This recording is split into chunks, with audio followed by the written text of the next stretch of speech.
खरमास के बाद अब खेला हो जाएगा। और ऐसा कहते हुए आरजेडी के मृत्युंजय तिवारी ने कहा कि अगर बिहार के विकास की बात है तो हम नीतीश कुमार को समर्थन देने के लिए तैयार हैं।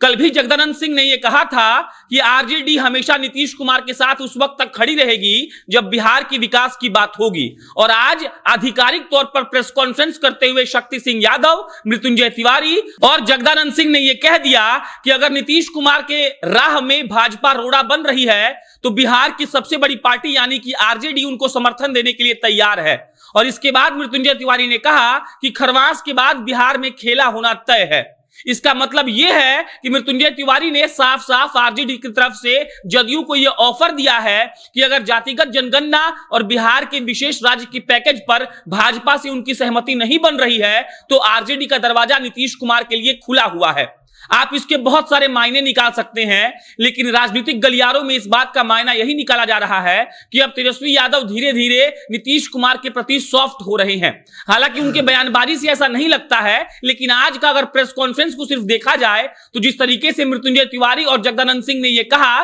कि अगर बिहार के विकास की बात होगी तो महागठबंधन हमेशा जदयू के साथ खड़ा है। और ऐसा इसीलिए कहा गया क्योंकि भाजपा लगातार यह कह रही है कि जातिगत जनगणना कराने से कोई फैसला नहीं है। आपको याद होगा कि बिहार की एक टीम केंद्र सरकार से मिलने, नरेंद्र मोदी से मिलने दिल्ली भी गई थी इस बात को रखने के लिए कि बिहार में जातिगत जनगणना होनी चाहिए। और उसके बाद केंद्र सरकार ने यह कहकर मना कर दिया था कि अभी इसकी कोई जरूरत उन लोगों को नहीं लगती है। बिहार में इसको लेकर राजनीति हमेशा से गर्म रही है। हमेशा से लालू प्रसाद यादव, नीतीश कुमार की खुद की पार्टी जदयू लगातार इस बात के लिए बोलते रहे हैं कि बिहार में जातिगत जनगणना होनी चाहिए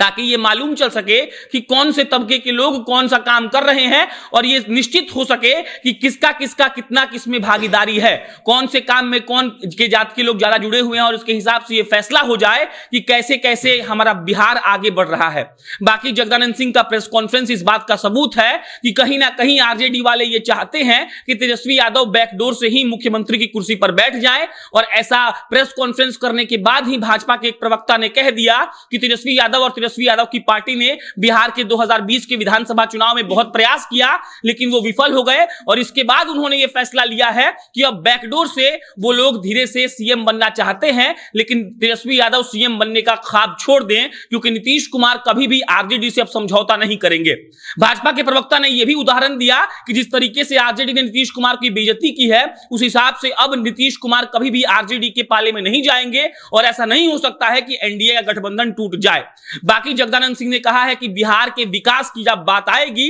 तो महागठबंधन के साथ साथ आरजेडी भी खुले तौर पर जदयू को समर्थन देने के लिए तैयार है। उन्होंने यह भी कहा है कि अगर आपके बिहार के विकास के रास्ते का रोड़ा अगर भाजपा बन रही है तो आपको वहां नहीं झुकना चाहिए, आपको यह गठबंधन तोड़कर हमारे साथ आना चाहिए और हम लोग मिलकर बिहार का विकास करेंगे। आपको बता दें कि लगातार जब से जातिगत जनगणना और बिहार के विशेष राज्य के दर्जा की बात शुरू हुई है और भाजपा ने इसको इनकार कर दिया है, तब से यह कहा जा रहा है कि नीतीश कुमार ये कहीं ना कहीं चाहते हैं कि जातिगत जनगणना हो, इसमें जातिगत फैक्टर भी है, वो नहीं चाहते कि उनका वोट कटे, उनका कैडर अपना वोट है। और इसीलिए आरजेडी ने अब कहा है कि अगर राज्य सरकार चाहे तो वो जातिगत जनगणना करवा सकती है, लेकिन अगर राज्य सरकार के कोई ऐसे मंत्री भी हैं जो कह रहे हैं कि जातिगत जनगणना नहीं होगी तो नीतीश कुमार को उन मंत्रियों को बर्खास्त कर देना चाहिए और उसके बाद उनको एनडीए गठबंधन से अलग होकर आकर राजद में मिल जाना चाहिए। बहरहाल हम सबको यह पता है कि आरजेडी बिहार प्रदेश की सबसे बड़ी पार्टी है राजनीतिक रूप से और विधानसभा के सीटों के हिसाब से, और इस हिसाब से वो लोग चाहते हैं कि नीतीश कुमार भाजपा का साथ छोड़कर आरजेडी में आ जाए और उसके बाद वो लोग मिलकर सरकार बना ले और जो जातिगत जनगणना की बात हो रही है वो करा लिया जाए। केंद्र सरकार ने जब मना कर दिया था जातिगत जनगणना के लिए तो हमने आपको बताया था कि राज्य अगर चाहे तो अपने खर्चे पर राज्य के अंदर जातिगत जनगणना करवा सकती है, लेकिन भाजपा इसका खुले तौर पर विरोध कर रही है। भाजपा के कई नेताओं ने एक वक्त इसका समर्थन किया था, लेकिन जब से केंद्र सरकार ने मना किया है तब से भाजपा के सारे नेता एक रट लगाए हुए हैं कि आखिर जातिगत जनगणना की जरूरत ही क्यों है। और उसके बाद भाजपा लगातार राजद कल से लेकर आज तक में जगदानंद सिंह ने, मृत्युंजय तिवारी ने लगातार यह बयानबाजी किया है कि अगर नीतीश कुमार चाहे तो आरजेडी उनको सीधे तौर पर समर्थन देगी और जब जब बिहार का विकास का बात आएगा तब तक आरजेडी कभी पीछे नहीं हटेगी और नीतीश कुमार के साथ खड़ी दिखेगी। और जैसा कि मृत्युंजय तिवारी ने कहा कि खरमास के बाद बिहार में खेला हो जाएगा तो हम सबको इंतजार करना चाहिए कि क्या नीतीश कुमार ऐसा कुछ करते हैं। मुझे निजी तौर पर इसलिए नहीं लगता है क्योंकि अगर वो लोग साथ चले जाएंगे तो तो फिर बहुत सारा राजनीतिक जो समीकरण है वो बिगड़ जाएगा। लेकिन जब मृत्युंजय तिवारी ने खुला ऑफर दिया है और एक तरीके से देखा जाए तो नीतीश कुमार भी चाहते हैं कि जातिगत जनगणना हो, तो हमें इंतजार करना होगा और देखना होगा कि इस मुद्दे पर क्या होता है। इस पर कोई भी अपडेट आएगा तो आपको हम बताएंगे। मेरा नाम प्रशांत राय है, आप जनता जंक्शन देख रहे थे। बहुत बहुत धन्यवाद।